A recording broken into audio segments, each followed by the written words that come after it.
That is my old power cord winder. It sits in this basket and it's a hand crank. You push this in for some friction and it comes down.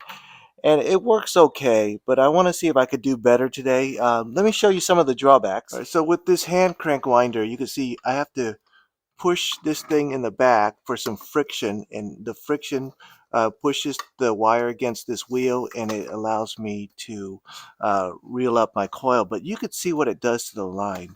It does this wavy thing to the line with the friction, and you could see, just about all the line is like that.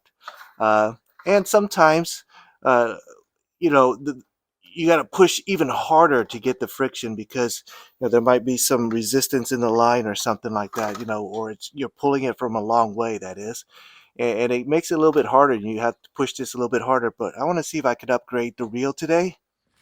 Okay, so what I'm going to try today is this Vevor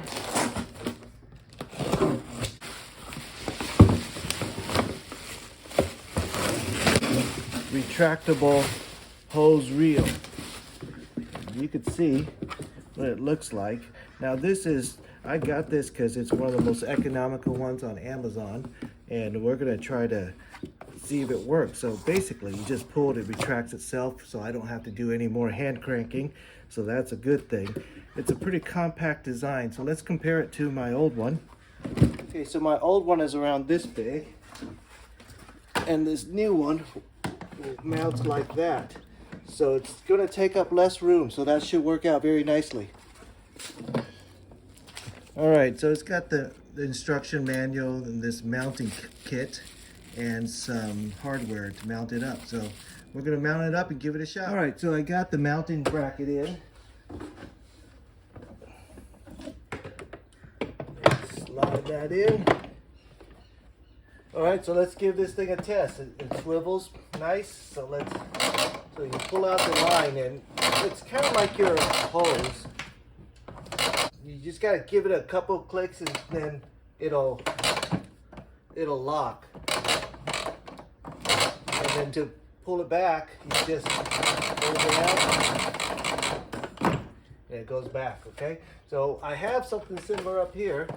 It's my pneumatic, my air hose. So same thing, you just kind of pull it, a few times, it clicks, and then you go back.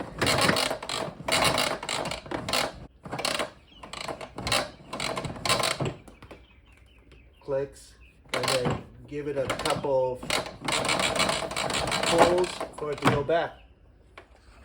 So now I have my air hose and my electric hose. This is a 14 gauge line. I know there are cheaper ones that are like 16 gauge or something, but I think 14 is probably for power tools and things like that. 14 is a good compromise. 12 is a little thick, but I think I like 14. So now I got my air hose and my electric cord. And another nice thing is that this comes with 3 prongs, which I really need, and it's got some lights to let me know that it's powered up. The light is a little hard to see because I'm in the sunlight, but there you can see, let me go in the shade, that there is a little LED that indicates that this is live, so that's nice too. All right, so I'm all set to go with my new power cord.